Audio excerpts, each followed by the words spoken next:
Que a paz do Senhor Jesus esteja com cada um de vocês e reine e governe o seu coração em nome de Jesus. Você pode dizer amém?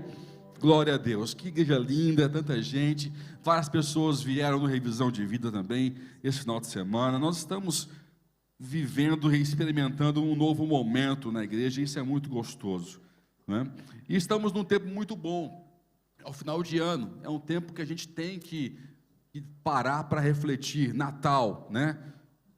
Ao final do o calendário gregoriano, mas não interessa, é o nosso ciclo, né, que a gente está vivendo, né? Em Israel, agora foi a festa do Hanukkah, a festa das luzes, né? Você não sabe, você não vai achar o Hanukkah na Bíblia. Por quê? Porque o Hanukkah é a festa de quando o menorá acabou o azeite, quando foi a revolução dos Macabeus. Estava tomado, não podia adorar, não tinha governo mais Israel sobre o seu território. Os sacerdotes, os Macabeus, fizeram uma revolução e voltaram a tomar Israel, e foram fazer sacrifício. E no menorá original tem as taças de azeite, que são sete lâmpadas, são os sete Espíritos de Deus. E chegou um momento que não tinha azeite suficiente, produção suficiente, e houve ali um milagre das luzes, que ele fala que a vela que era para ter apagado num certo período, eu não sei que dizer certinho quanto tempo que durava, prolongou-se até mais não sei de quanto tempo, acho que 8 dias, não sei, assim, algo bem significativo, até que produzisse o azeite e pudesse colocar um azeite novo. E ali teve um milagre que chama do Hanukkah, que é a festa das luzes. Então hoje é o feriado, esse mês em Israel é a festa das luzes, e hoje tem um candelabro de 9 lâmpadas, de 9 chamas, né, que substitui, quer dizer, não substitui, ele é um símbolo do menorá que durou muito tempo para poder dar tempo de produzir o azeite, né? Então, aí temos o Hanukkah, e no calendário gregoriano é o Natal, né? Eu quero falar um pouquinho com vocês sobre isso hoje, que eu acho que tem algumas coisas que são importantes serem ditas, tá? Eu quero falar com vocês hoje sobre a peregrinação da vida, usando o Natal como tema, né? E aprendendo um pouquinho com os Reis Magos, como peregrinar na vida e peregrinar bem. Todos nós somos peregrinos. Tem até um filme muito antigo que eu não vi, mas é muito recomendado e renomado, que é O Peregrino. Quem já ouviu falar? Olha só eu que não vi esse filme. Mas é uma mensagem cristã que fala sobre a vida, como é que você vive a vida, o que você leva com você nessa vida. Resumindo, é mais ou menos assim o filme. Então, todos nós estamos numa peregrinação. Agora, se nós vamos peregrinar bem ou mal, a grande questão é essa, né? Nós temos que saber como é que será essa resposta. Vai ser uma boa peregrinação? Vai ser um bom tempo aqui na terra, com os meus irmãos, com Deus? Ou eu nasci para sofrer, nasci para passar dificuldade, nasci para passar perrengue, para reclamar, né? Como é que tem sido a sua peregrinação nessa vida? Eu quero falar um pouquinho sobre isso hoje com você, abordando inclusive o tema do Natal, não é? Então é tempo de você fazer uma reflexão. Estamos iniciando um novo ciclo, né? Inclusive, já aproveito para dizer, no próximo final de semana nós vamos ter um culto de Natal na parte da manhã, que vai ser o culto principal. Então vai ter cantata, coral, dança, teatro, mímica. Se der tempo, tem palavra. Entendeu? Vai ser uma festa, vai ser bacana, vai ser bênção. Então venha com a sua família celebrar o Natal com a igreja, em nome de Jesus. Então vai ter culto de manhã e vai também ter culto à noite, mas a programação principal será na parte da manhã, ok? Então não perca, venha e traz um convidado. E da mesma forma também vai ser no dia 31, só que aí já é o contrário. O culto principal vai ser realmente à noite, porque é a nossa virada, não é? No 31, e teremos na mesmo culto pela manhã no dia 31, ok? E dia 1 é feriado, e dia 25 também nós não vamos ter nada. Nós sempre fizemos culto no dia 25, né? Esse ano, por ser segunda-feira, nós vamos fazer no domingo, não vai ter culto no dia 25, como tradicionalmente sempre houve nesses 20 anos, culto todo dia 25 às 7 horas. Então, na segunda-feira não vai ter culto, ok? Então me ajudem a divulgar, porque muitas pessoas não estão aqui, não estão ouvindo, vão perguntar. Se alguém perguntar perto de você, me ajude, por favor, a informar esse calendário aí, por favor, ok?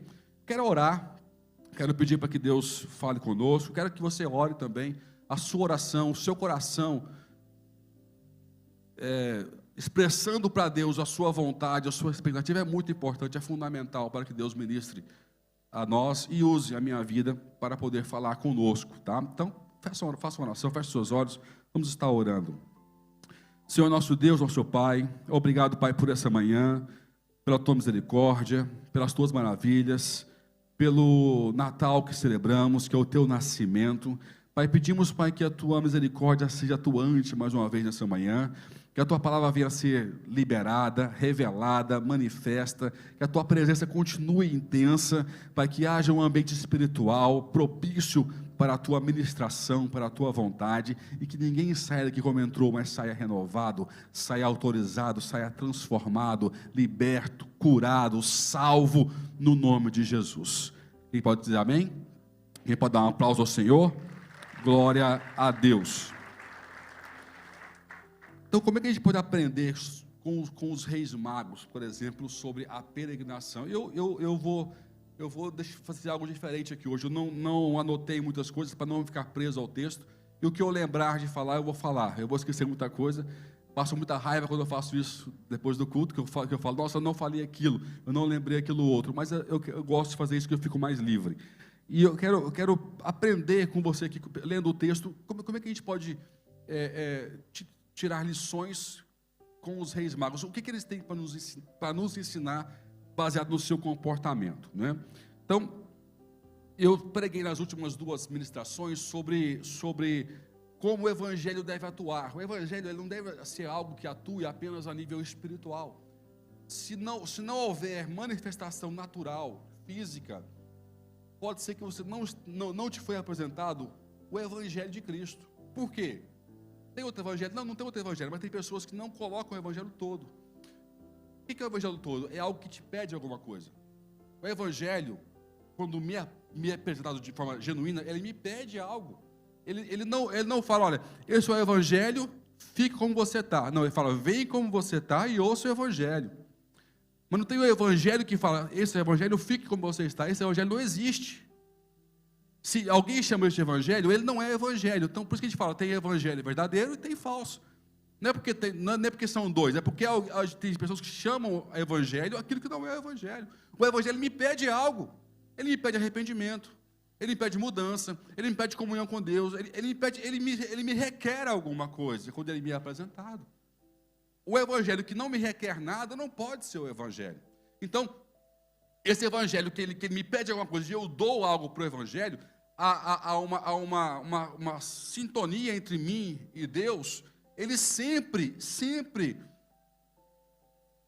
impacta mudanças em nossas vidas. Nós mudamos o comportamento, nós mudamos o olhar, nós mudamos o estado de espírito, nós mudamos emoções dentro de nós, sim ou não? Nós mudamos, porque o evangelho, ele como eu falei no domingo passado, ele é o poder de Deus, ele não é só uma informação, ele é o poder de Deus para a salvação. Ele é o poder, é a expressão do poder de Deus em palavras. Então não tem como ele chegar até mim e não provocar um impacto, uma mudança, uma alteração. Então o evangelho que não atua, como eu expliquei em outros cultos, no pensamento, na alma e na medula e juntas e medulas, que é físico, que é estrutura. Depois eu falei no domingo passado sobre a estrutura da lógica, da expectativa. Depois você, não dá para ouvir, né, porque não foi gravado, mas acho que gravou o áudio, e o áudio está no meu canal do YouTube, quem quiser ouvir o culto passado que não pôde ouvir. Eu falo de como é que Deus atua na estrutura de coisas que são importantes, que revelam, que se revelam no físico também, no natural. Então o evangelho, ele tem que revelar no natural, tá? Então nessa linha que eu tenho falado, há também uma estrutura que tem que ser alterada, que é das direções e das decisões.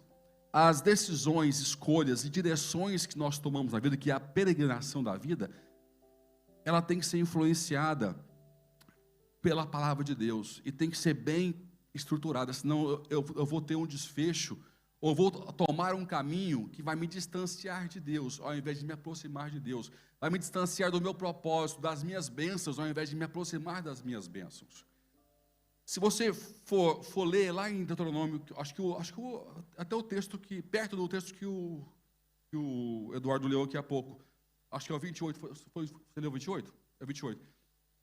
Fala assim, se você ouvir a voz do Senhor e guardar os teus estatutos, as bênçãos te o quê? Alcançarão. O que isso fala? Que se eu fizer escolhas corretas na minha peregrinação, eu vou estar no circuito das bênçãos e elas vão me alcançar. Se eu fizer escolhas que não estão em concordância com o que Deus quer, eu vou escolher um caminho onde as bênçãos não estão por ali.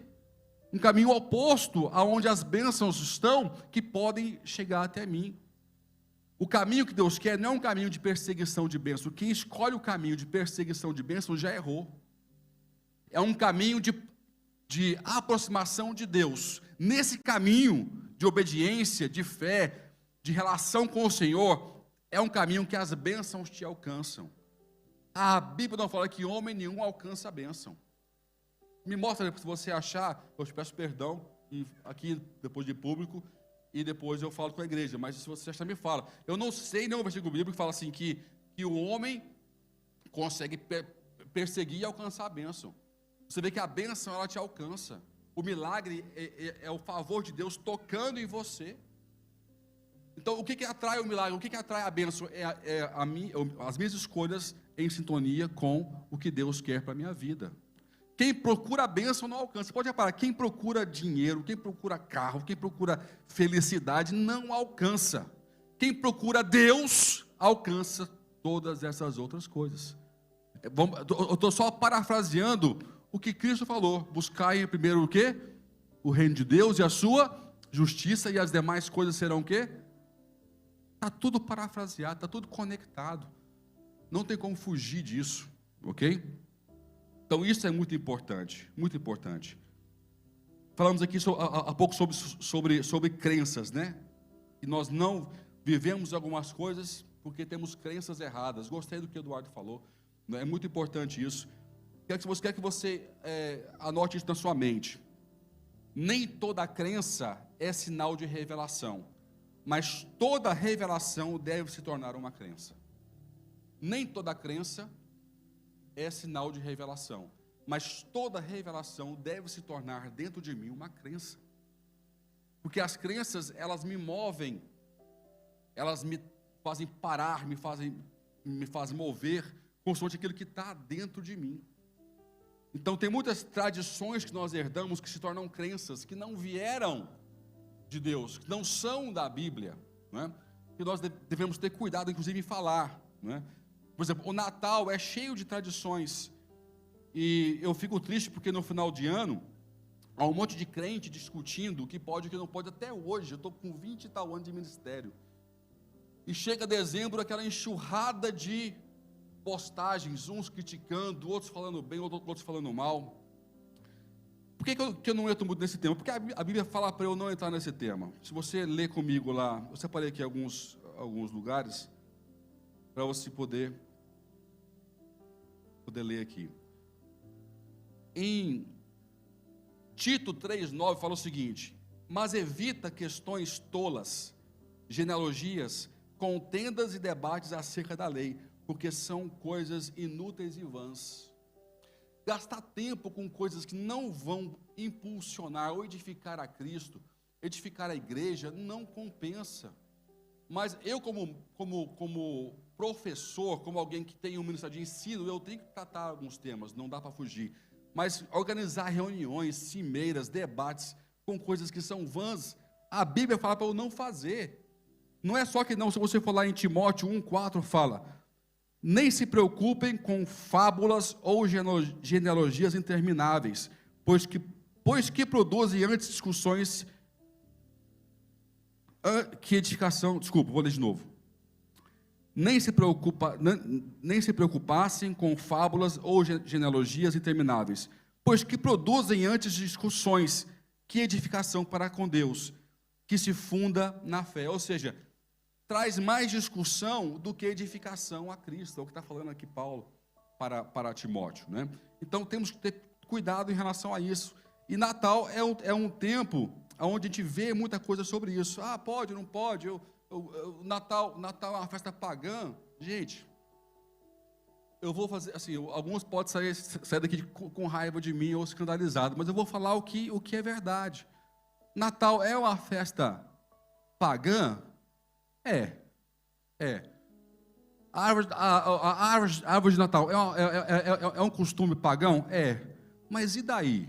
Eu vou te dar um exemplo.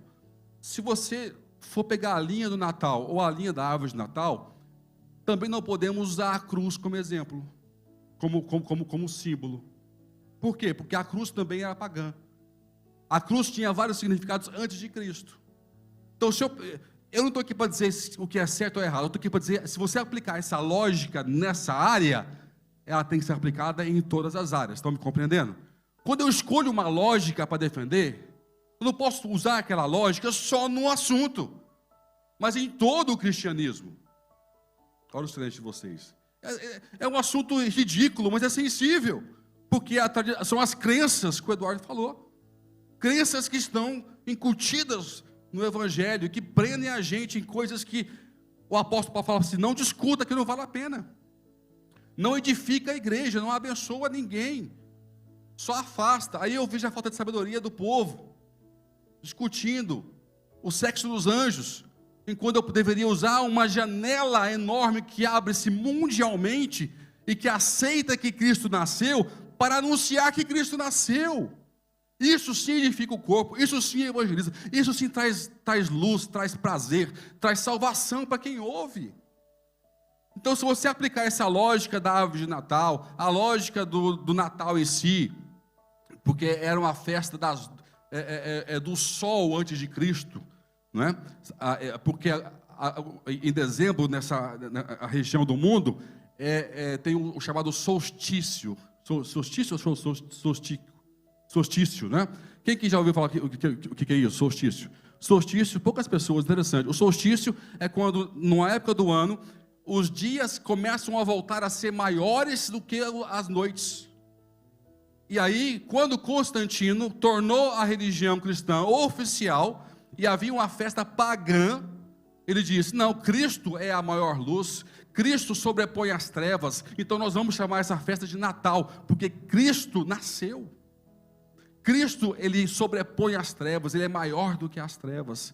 Então substituiu-se algo pagão para algo santo.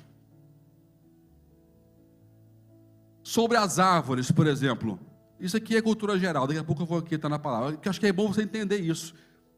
Se você for olhar para as árvores, você não pode ter nem árvore em casa então, porque não tem árvore nenhuma que não foi dada a culto nenhum antigamente a algum tipo de Deus. Tudo foi feito como pagão. Até que um dia, se você estudar sobre isso, você vai ver que as árvores nasceram, a cultura das árvores de Natal nasceu mais na Alemanha. Por quê? Lutero foi um dos defensores da árvore de Natal, sabia disso? Ele um dia estava do lado de fora da casa, vê uma estrela cadente, aquela cena maravilhosa, os pinheiros apontam para o céu, ele corta um pinheiro, ele simboliza em volta a cauda da estrela e põe na ponta a maior estrela que simboliza Cristo. Então a árvore de Natal, que nasceu na Alemanha, era para apontar aqui o verde, a esperança, que aponta para o céu, né? Sinais que vêm do céu, que apontavam para uma estrela maior, e essa estrela maior, ela é Cristo, e está sempre no topo. Então o que é fantástico nisso tudo? É que o nosso Deus, ele é muito poderoso, e não há nada pagão que não possa ser santo. A palavra Pentecostes é um rebatismo pagão, romano, que sobrepôs o nome de uma festa judaica. Não acabam os exemplos, gente. Pentecostes é a palavra romana, que não está na Bíblia, na Torá, que quer dizer 50 dias depois da Páscoa. Mas o evento de Deus sobre essa data foi tão poderoso que uma palavra que era pagã, que era romana, que não estava na Bíblia, passou-se a ser símbolo de quê? Derramamento do Espírito Santo. Ah, pastor, eu sou muito crente, então eu não entro em igreja católica, eu não entro em outras religiões. Aí eu vejo a Bíblia, vejo o apóstolo Paulo, na Grécia, politeísta, vai no Areópago, onde tinha vários símbolos de vários deuses. Você não vai, mas o apóstolo Paulo era profano, ele ia, tá? Foi no Areópago, achou um monumento para o Deus estranho. Quem já leu isso na Bíblia? Leia isso, em Atos. Ele acha no Areópago, onde tem vários deuses, ele vai lá, tá? Ele se profana lá, tá bom? O apóstolo Paulo, para não falar que foi eu que estou falando. E lá ele fala, olha, esse Deus desconhecido aqui, eu conheço esse Deus. Sabe quem ele é? Ele é Jesus Cristo. E começou a contar a história de Jesus sobre aquele Deus. Sobrepondo aquele Deus desconhecido para conhecido e depois para superior a todos os outros que estavam ali sendo adorados. E muitos pararam para ouvir. Olha aí, mais uma vez, o profano, o pagão se tornando santo. Cara, desculpa lá. Às vezes eu acho que o Deus de Paulo era mais forte do que o meu Deus e o seu Deus. Porque o Deus de Paulo não deixava ele se contaminar nos lugares, e nem com o pagão. Mas parece que o nosso Deus nos permite nos contaminarmos com algumas coisas. É mais fraco o seu Deus do que o de Paulo? Não pode ser, porque o Deus tem que ser o mesmo. Porque o Evangelho é o mesmo. Estão me entendendo? Vocês estão meio chocados? Desculpa, mas essa é a verdade. Se eu aplico uma lógica para uma coisa, eu tenho que aplicar para todas. É igual o cara que estava... Eu contei essa história na semana passada para o Binho. Um presbítero de uma igreja bem tradicional estava careca. E ele quis pôr peruca. Ele comprou uma peruca e chegou lá e ele escandalizou os outros presbíteros, os outros pastores. E fizeram uma reunião, né? Uns 50 homens velhinho ali, tudo, né, santo, tudo consagrado. Ô irmão fulano, nós queremos falar com você muito sério, porque está todo mundo incomodado com você, porque você está sendo muito vaidoso. Isso é vaidade. Você está colocando peruca. Ou você tira a sua peruca, ou você vai ter que sair da igreja. O irmão, com todo sereno, falou, não, tudo bem, eu concordo com vocês. Então eu aceito tirar a peruca, mas com uma condição. E qual, irmão? Que todos vocês tirem a vossa dentadura. Acabou na hora da reunião.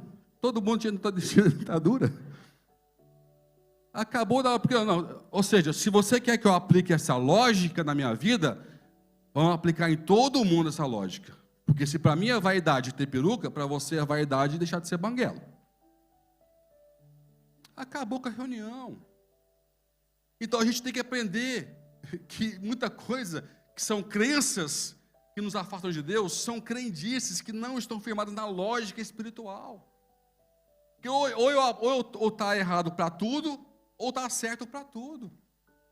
Não é? Então são apenas alguns exemplos que eu estou dando para vocês de conhecimento geral, para quebrar esses mimimis em relação a coisas que tem que ser grandiosas para nós, e nós aproveitarmos a oportunidade de evangelizar, de amar, de estar com os familiares, de perdoar, né? Não importa se Jesus nasceu ou não em dezembro, importa que Ele nasceu para me salvar e para te salvar. Importa que eu tenha um tempo aceito pelo mundo todo, que Cristo nasceu, e que eu posso dizer, não só que Ele nasceu, mas que Ele tinha um propósito, que Ele morreu, e que ressuscitou para nos dar a vida eterna, meu irmão. Você pode aplaudir ao Senhor por isso? Isso sim é relevante. Isso sim é indiscutível. Pai Natal nasceu no século XIX. Século XIX nasceu o Pai Natal, século XIX. Foram buscar um Santo Nicolau lá de trás, para poder vender presente, é o chamado Natal comercial. Gente, acorda, isso é muito fácil. Está no alcance de um Google. Está no alcance de um Google. Vai estudar antes de aceitar crendices que te afastam do Senhor e te faz perder tempo e oportunidades de anunciar o evangelho do seu Salvador, que é o poder de Deus para a salvação daqueles que creem. Em nome de Jesus. Então, aprenda a ter uma boa peregrinação nessa vida, em nome de Jesus. Se o caminho da peregrinação não teve Natal, ele não fez sentido. Por que eu estou falando isso? Porque Natal é o símbolo de nascimento de Cristo.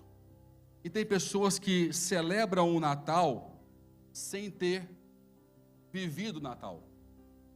Como é que é isso, pastor? Normal, você passa o Natal, celebra, toca presente, até aceita que é uma data cristã, mas você não viveu o milagre de Jesus nascer em você, nascer na sua vida, nascer na sua história. É muito triste isso, celebrar algo que eu não estou vivendo, ou que eu não vivi. Vida ou morte estão nas razões que me movem. Vou repetir essa frase. Vida ou morte estão nas razões que me movem. A minha peregrinação na vida, ela pode ser de vida ou pode ser de morte. Depende daquilo que me faz peregrinar. Aquilo que me move nessa terra, que me move nessa vida do dia a dia. Ela pode denunciar vida eterna ou condenação eterna, porque não tem o meio termo aí não, tá? Purgatório não existe na Bíblia não, tá bom? É uma coisa bem diferente, eu não vou nem entrar aqui no assunto agora. Não, a gente muda de assunto. Mas não tem meio termo, ou você é salvo, ou você, segundo a Bíblia, segundo a nossa fé, ou você está condenado. Tá? Então, como é que está sendo a minha vida, a minha peregrinação? Está sendo de vida ou está sendo de morte? Isaías 9, abre comigo Isaías 9, 6, põe também o 7, por favor, porque eu não pus aqui o 7. Quero também ler o 7, 9, o 6 e o 7.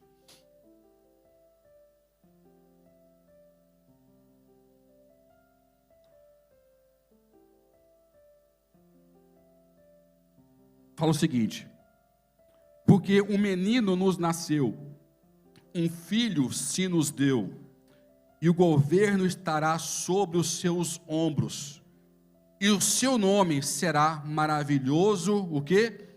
Conselheiro, Deus forte, Pai eterno, príncipe da paz. Ele estenderá o seu domínio, e haverá paz sem fim sobre o trono de Davi e sobre o seu reino, estabelecido e mantido com justiça e retidão, desde agora e para sempre. O zelo do Senhor dos exércitos fará isso. De quem fala esse texto aqui? De quem? De Jesus Cristo. Eu gosto sempre de perguntar isso, porque para mim isso é muito gostoso falar. Eu vibro muito com essa realidade. Como é que você sabe que é de Cristo o texto, se o texto foi escrito 500 anos antes de Cristo? Eu gosto muito de fazer essa pergunta, porque é um choque de realidade. Uau, realmente é tão claro que é Cristo, mas ele foi escrito 500 anos antes de Cristo. Sabe o que é bacana? Quando você é fiel a Deus, até os anjos fazem menção de você. Se você for ler Mateus, capítulo 1, no finalzinho do 1, quando o anjo vai convencer José a casar com Maria, que ele queria fugir, né? Falei, opa, estou fora dessa bagunça, estou enrolado, vou sair dessa. E ele está planejando pular fora do barco, do propósito de Deus. E o anjo se manifesta a José. E a frase que o anjo não é o pregador, não, o que o anjo fala a José é: para que se cumpra o que foi dito pelo profeta, 500 anos antes. Imagina, um anjo mencionando a sua pregação. Uau! Um anjo que menciona a pregação. Um anjo nem prega.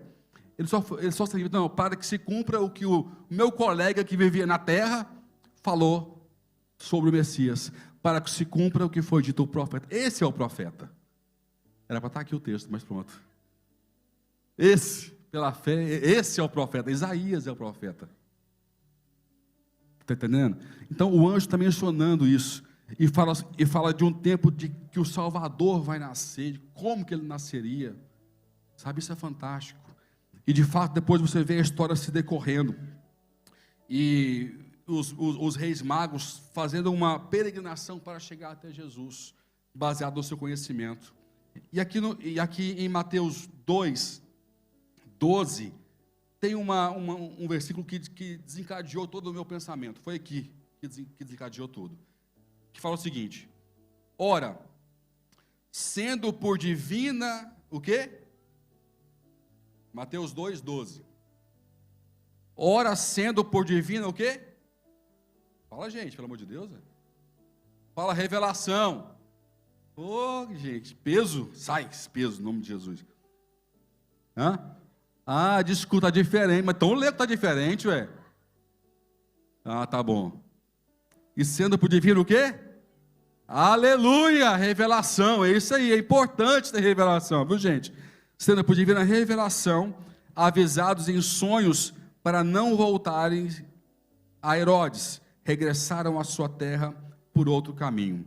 Eu estou começando pelo fim, por quê? Porque eu achei fantástico essa forma como os magos voltam a ser direcionados. Fala por divina revelação. Fala divina revelação. Entenda o seguinte: esses magos, eles são muito parecidos conosco, porque a gente muitas vezes não vive a vida por divina revelação, sim ou não? Nós vivemos por impulsos, por emoções, por informações de terceiros, por conhecimento geral, porque o outro viveu, eu quero viver. Nós somos estimulados de formas diferentes o tempo todo. E poucas vezes podemos dizer, eu estou fazendo isso porque eu estou tendo o quê? Divina revelação. Você vê que se você puxar para trás, do 12 para trás, você vê que todas as ações que os magos tiveram foram baseadas em impulsos externos que eles tiveram. As estrelas, os movimentos, a cultura geral que eles tinham, mostrava, de alguma forma, que havia algo mais para eles conhecerem. Eles estavam até bem avançados, porque eles conheciam, com muito pouco que eles tinham, falando de forma natural, eles sabiam que ia nascer um rei, que ia ser lá para o lado do Oriente, e começou a fazer a sua peregrinação. Até certo ponto, a gente consegue ter respostas. Uma vez a pessoa me falou sobre Jesus, que tinha dúvidas e tudo mais, eu falei, olha, até certo ponto, na arqueologia e no natural, eu consigo ir com você. Mas vai chegar um ponto que vai ter que ter o salto. Se você não saltar, você fica para trás. E tem um ponto que eu puxo o Flávio Joséfos, puxo a arqueologia, puxo coisas antigas, que é palpável, que dá para levar a pessoa a conhecer a Cristo, no arqueológico, no natural. Mas chega um ponto que já não dá mais. Mas ok, a precisão exata, onde é que é isso? Não, aqui você já tem que ir pela fé. Até aqui você vai pela lógica. Daqui para frente você vai pela fé. Então, aonde é que a lógica levou os magos? Levou até onde? Herodes. A lógica levou os magos até Herodes. Até o inimigo de Cristo, inclusive. Herodes, porque tinha interesse em não ter o seu reino tomado, ele dá uma ajudinha para os magos. Como é que eles conseguem chegar mais perto de Cristo depois de conhecer Herodes? Porque Herodes fala, vocês que são escribas aí, busca aí onde é que vai nascer o Messias. Onde é que eles foram buscar? Fala assim, palavra. Na palavra. Está no texto, eu estou correndo para não ter que estar lendo aqui. E fala o texto que, examinando as Escrituras, Herodes e os seus comparsas ali, examinando as Escrituras, descobrem que o Messias, o Cristo, haveria de nascer aonde? Em Belém, Efrata. E isso dá mais um combustível maior para os magos. Ele fala, vai lá, se você achar, volta aqui e me fala que eu também quero ir lá para adorá-lo. Ele não queria, ele queria matar Jesus.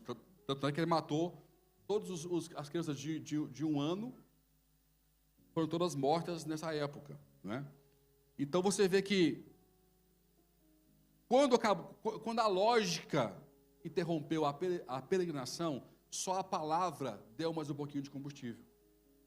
Escuta aqui, vai chegar um tempo que você vai achar que não tem mais caminho. não, que não há mais saída, mas não é porque não há mais saída, é porque daí para frente é com a palavra. Daí para frente é só Deus falando que você vai. Ele vai te dar pistas, te dar motivos para você mexer ou decidir pela lógica, vai. Mas chega um ponto que só a palavra vai responder. E é um ponto muito importante, porque isso define vida ou morte. Alegria ou tristeza. Sucesso ou insucesso. Um homem que estava claramente contra o que Deus queria, se submeteu à Bíblia para o mal. Olha que interessante. Mas ele serviu o propósito dos magos, que foram até Jesus. Os magos aí então encontram Jesus. E algo maior ainda muda na vida deles, porque depois eles passam a ter uma forma de escolher caminhos diferentes que eles nunca tiveram até ali, que é por divina o quê? Revelação. Eles já não estão mais se guiando pelas estrelas, não mais se guiando pela lógica, estão se guiando por aquilo que Deus ministra na sua própria vida. Eu achei isso aqui fantástico. Fantástico. Porque o nosso alvo é isso aqui, é chegar nessa fase que os magos chegaram. Trilhar caminhos, pela lógica, pela palavra, até que os meus caminhos venham a ser trilhados por divina revelação. Deus tem para você um propósito, que é você ser guiado na terra por divina revelação. Porque o Espírito Santo dele está em você, guiando, fazendo brilhar os seus olhos para a coisa certa e caminhar com consistência e sabedoria nesses dias, em nome de Jesus. Você recebe isso aí? Esse é o propósito de Deus para a sua vida, é que nós possamos ser guiados por divina revelação. Agora, se você for lá, abrir lá em Mateus, vamos ler aqui o versículo anterior. Quais são as condições que me fazem, que me capacita a caminhar por divina revelação? Eu li o 12, né? Entrando na casa, viram o menino com Maria, sua mãe, e prostrando-se, o adoraram. Então, abrindo os seus tesouros, lhe deram seus presentes, que é o quê? Ouro, o quê? Incenso, e que mais? Mirra. Olha só, algo precede eu ser guiado por divina revelação. Ouro, incenso e mirra tem três simbolismos. O ouro, ele reconhece a governança de Jesus. Jesus como governador, como rei. Não apenas como um profeta, não apenas como, sabe, alguém poderoso, mas alguém que tem poder de governo. Primeira pergunta, Jesus tem total poder de governo na sua vida? Primeira pergunta. Segunda pergunta, incenso. Quer dizer o quê? Adoração, divindade. É o Deus divino, é reconhecer que Deus ele é governador, que Jesus ele é governador, mas também ele é meu, fala assim, Deus. Ele é meu governador, ele é meu rei, mas também é o meu Deus. Divindade, adoração. Eu não só deixo ele me governar, mas eu o adoro, eu o reconheço como Deus na minha vida e na minha história. Terceira parte, que é mirra, fala assim, humanidade. A mirra é a especiaria que era colocado em quem morria. Então, eles reconhecem Jesus como rei, reconhecem como Deus e reconhecem ele como cordeiro, o homem, a humanidade, que iria morrer e padecer pelos meus pecados. Olha como é que esses homens foram à frente. Com tão pouco, eles foram à frente. E nós temos tanto hoje, tanta revelação, e não conseguimos percorrer metade do caminho que os magos percorreram. Reflita sobre isso. Natal é isso. É celebrar a revelação, celebrar a salvação. O dia que nasceu a salvação para a minha vida. O plano de salvação sendo manifesto para a minha história. Então, Deus ele tem que ser o meu rei. Jesus tem que ser o meu rei, ele tem que ser o meu Deus, e tem que ser o meu cordeiro, aquele que Deus sacrificou para me dar a vida eterna. Eu tenho que aceitar a humanidade de Jesus, a divindade dele e a sua governabilidade em minha vida. Há pessoas que aceitam que ele é Deus, mas não aceitam o seu governo. Herodes é um exemplo disso. Ele aceitou que Jesus era o Cristo, tanto que ele foi na Bíblia buscar onde é que ele iria nascer, mas não aceitou o que? A sua governabilidade. Não aceitou. Estava disposto a matar o Cristo, se ele conseguisse, ele teria matado o Cristo. E às vezes nós somos assim. De certa forma, nós aceitamos tudo que Cristo fala, mas não aceitamos a sua governabilidade em nossas vidas. Natal assim para você é inútil. Aceitar que ele nasceu, que ele tem um propósito, que ele pode te salvar, mas não deixar ele te salvar é uma ignorância. Deixa o Senhor governar, porque o ouro fala que ele reina, o incenso fala que ele é Deus, e a mirra fala que ele morreu por mim e por você, para nos dar a vida eterna. Você pode dizer amém? Você pode dar um aplauso bem forte ao Senhor? Aí sim eu vivo essa verdade, que por divina revelação nós somos avisados, nós somos acordados, somos levantados, somos direcionados por Cristo na nossa peregrinação de vida, que é muito importante isso. Em Lucas, eu já preguei sobre isso uma vez, eu amo esse versículo. Jesus ele procura comparar com alguma coisa a geração que ele estava ali presenciando, sabe, não absorvendo tudo que ele podia dar. E muitas vezes nós somos assim ainda hoje, que é uma geração pós-Cristo, né? Nós somos uma geração que conheceu o evento da crucificação e do Pentecostes. Nós somos uma geração pós-Cristo e ainda somos assim. Ele falou, aqui compararei essa geração, não é? Aí fala Lucas 7:32. São semelhantes aos meninos que sentados nas praças gritam uns aos outros: tocamos-vos flauta e não dançastes, cantamos lamentações e não chorastes. Ou seja, são pessoas que são estimuladas a fazer alguma coisa e não fazem aquilo que são estimuladas. Estimula a dançar e não dança, estimula a chorar e não chora.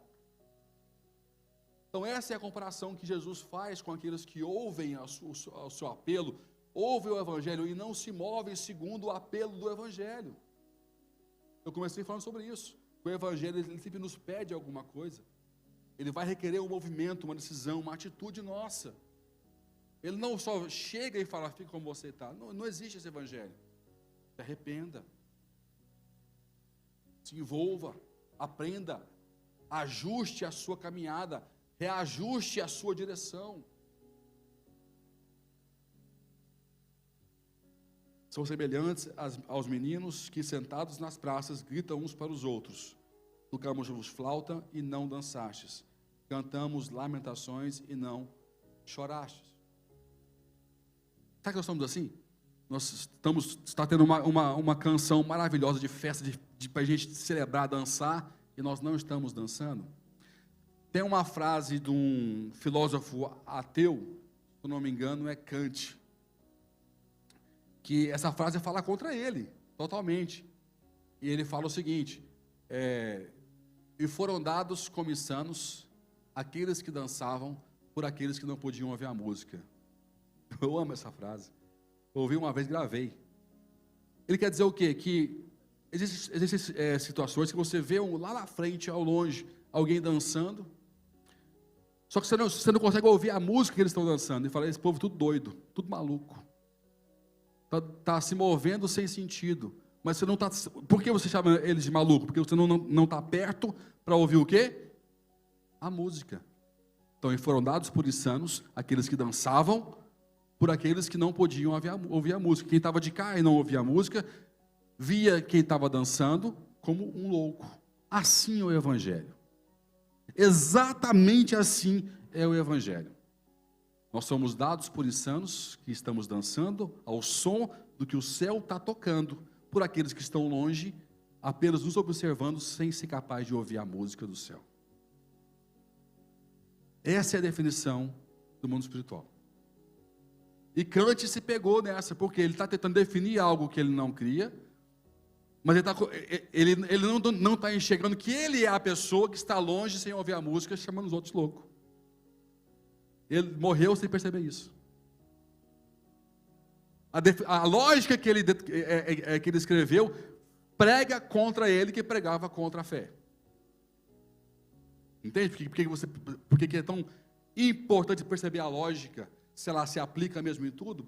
Porque se a lógica ela é fiel, ela se aplica ao outro e também a mim. Lógica é lógica, ponto final.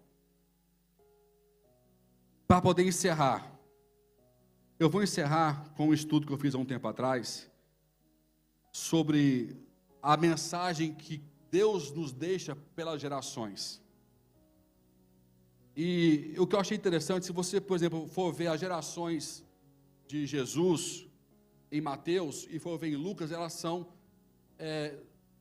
iguais, só que elas são relatadas diferentes. Porque Lucas, ele fala o seguinte: Jesus, filho de José, ele começa a dizer do hoje para o ontem, certo?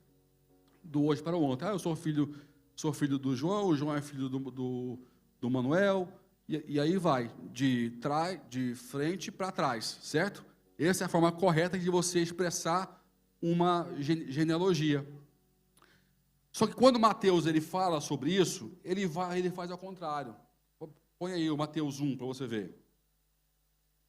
Abraão gerou o quê? A Isaac, Isaac gerou a Jacó, Jacó gerou a Judá e por aí vai. Ele está dizendo basicamente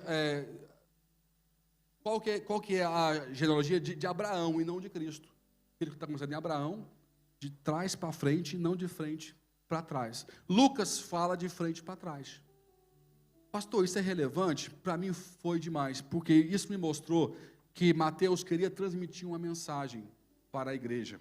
Assim como Lucas, se você for aqui, abre lá em Lucas para você ver. Quero que você leia, para não ser só eu a falar.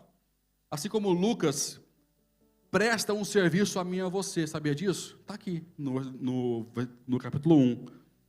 Tendo muitos elaborado uma narração dos fatos que entre nós se cumpriram, conforme nos transmitiram os que desde o início foram deles testemunhas oculares, que viram Jesus e seus milagres, e ministros da palavra, os apóstolos. Achei também conveniente contá-los a ti, ó excelentíssimo Teófilo. Quem que é Teófilo, gente? Teófilo quer dizer no grego, amigos de Deus. Teos, Deus, filos, amigos. Ó Teófilos, ó você igreja, por sua ordem, certinho, com fidelidade, tendo já me informado detalhadamente de tudo desde o começo, para que tenhas plena certeza das coisas em que fostes ensinado. Lucas tem um propósito, ele quer que eu e você, nós somos o Teófilo, você pode dizer amém? Nós somos os amigos de Deus. Ó excelentíssimo Teófilo, ele conhecia a igreja. Eu vos presto um serviço com um propósito, para que tenhas plena certeza de todas as coisas que fostes ensinados. Então, cada um tinha um propósito claro quando escrevia o Evangelho. E Mateus vai e inicia isso de Abraão para baixo. E como você sabe,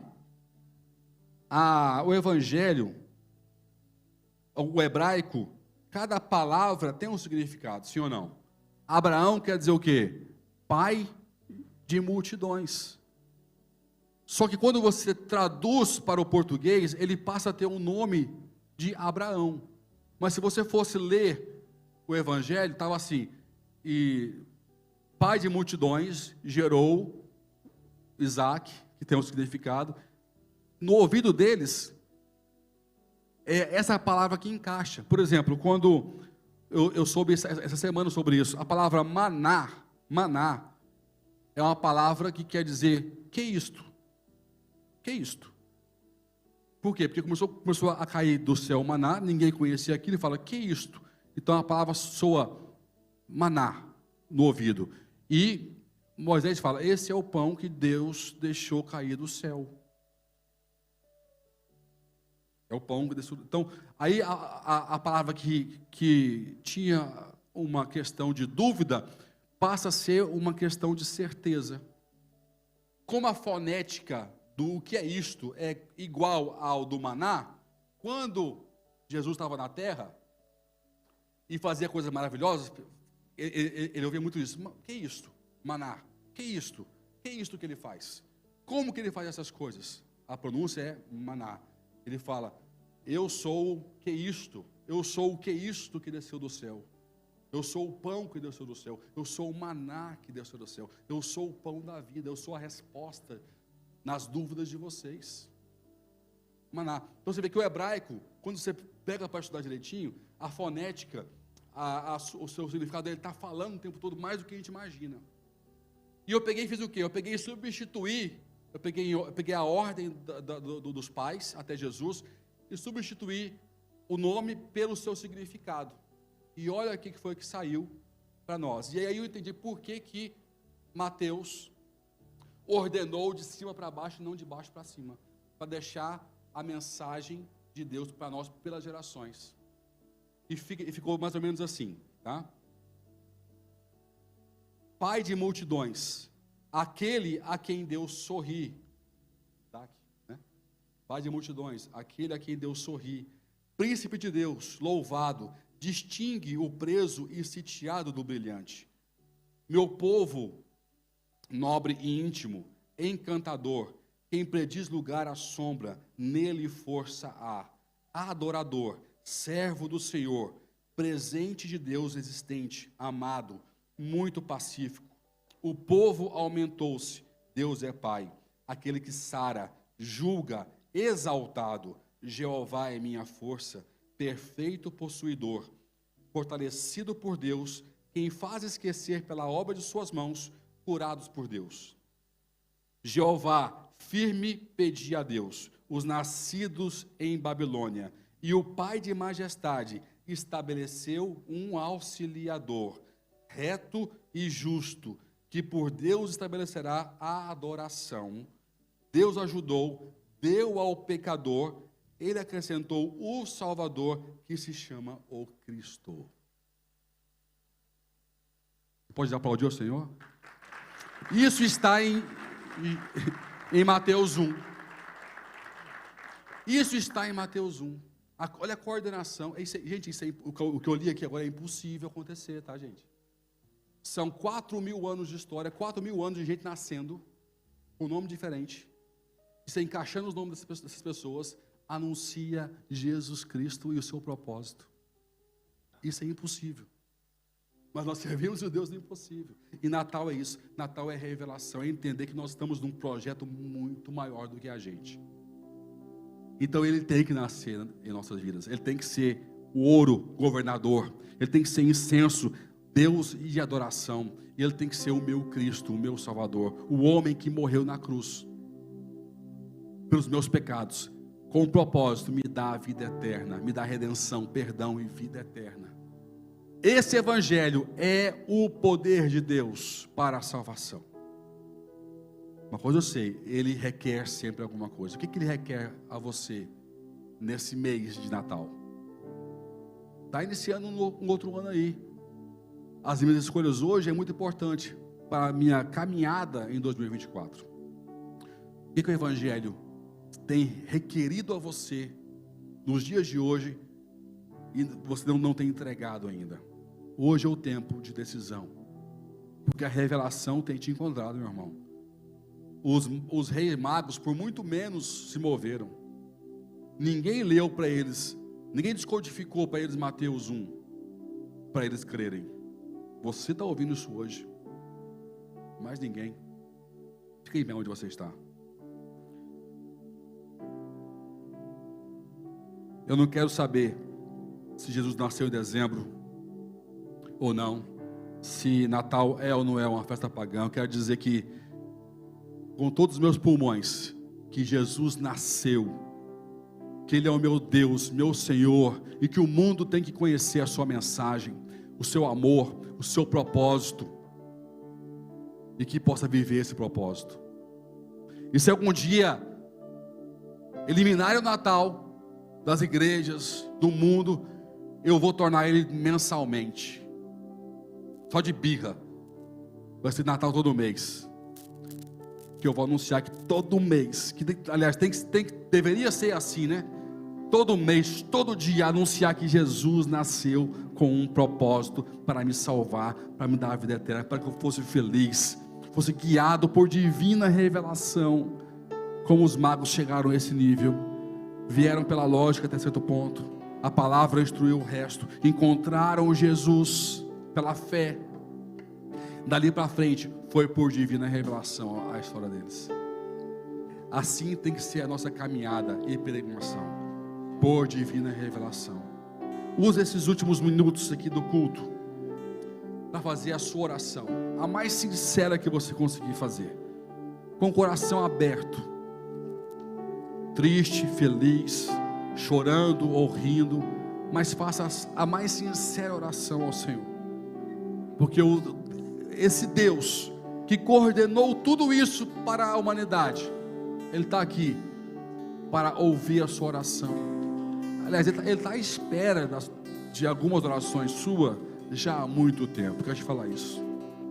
O céu tem uma expectativa de ouvir algumas coisas que só podem sair da sua boca. Há uma torcida imensa, enorme. É como se tivesse assim os anjos: dance a música que eu estou cantando, dance a música, dance a música. Chore a lamentação que eu estou proclamando. Chore, dança, chora. Responda aos impulsos do céu, responda aos estímulos que o céu tem feito à sua vida. Nós temos recebido muito mais do que os magos receberam, do que os antigos receberam. Nós temos sido muito alimentados pelo Senhor. A quem muito é dado, muito é cobrado. A quem muito é dado é porque é um propósito maior. E nós somos hoje uma geração a quem tem sido entregue muita revelação, muito conhecimento, muita sabedoria. Isso revela também um grande propósito, uma grande responsabilidade que está sobre nós, sobre a igreja. E às vezes a distância disso é apenas uma oração retida, uma palavra que não está sendo proclamada ao mundo espiritual. Então abra a sua boca hoje, fale com o Senhor, ore a Deus. O que está no seu coração? O que Deus trouxe na sua mente agora? O que está te pedindo agora o Evangelho? Entregue aos céus, entregue a Deus, apresente ao altar. E o Deus de Israel, o Deus dos céus, o Deus do universo, Criador dos céus e da terra, que pode mudar toda a história, que estabelece propósitos, que coloca e remove dos lugares de autoridade. Os reis da terra ficam ou saem segundo a sua vontade.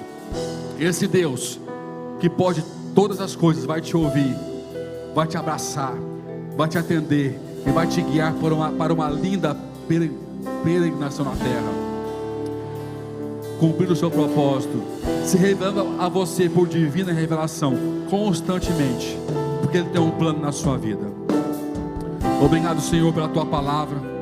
Obrigado, Pai, pela revelação. Obrigado, Pai, porque nós temos um Jesus que nasceu, que morreu por um propósito maravilhoso, e nós hoje podemos viver esse propósito. Nós temos o Teu Espírito, o Espírito Santo habitando em nós. Temos o nosso nome no livro da vida para a salvação eterna.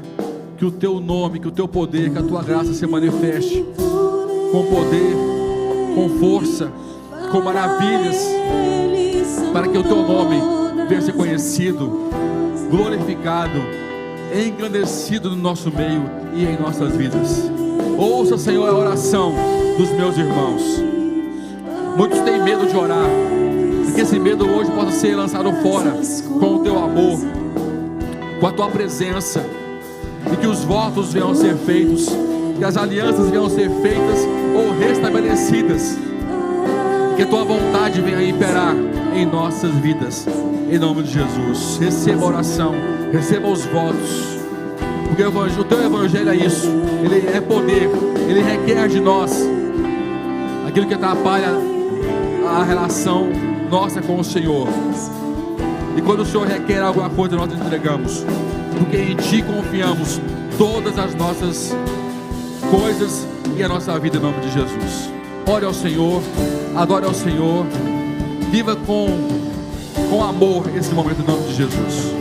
Você acabou de ver um vídeo que abençoou a sua vida. Quero te convidar a não ser apenas um ouvinte, mas um participante da Palavra de Deus. Alguém que leva adiante o Evangelho da graça do nosso Senhor Jesus Cristo. Faça o seu like, subscreva no canal, ative o sininho para você sempre saber quando estamos transmitindo algo novo e vem conosco participar dessa missão de levar um Evangelho de vida eterna para toda a criatura. Está aqui ao lado 2 sugestões para você continuar sendo abençoado e poder abençoar mais vidas. Compartilhe esse vídeo em todos os grupos e venha conosco fazer a obra do Senhor. Forte abraço.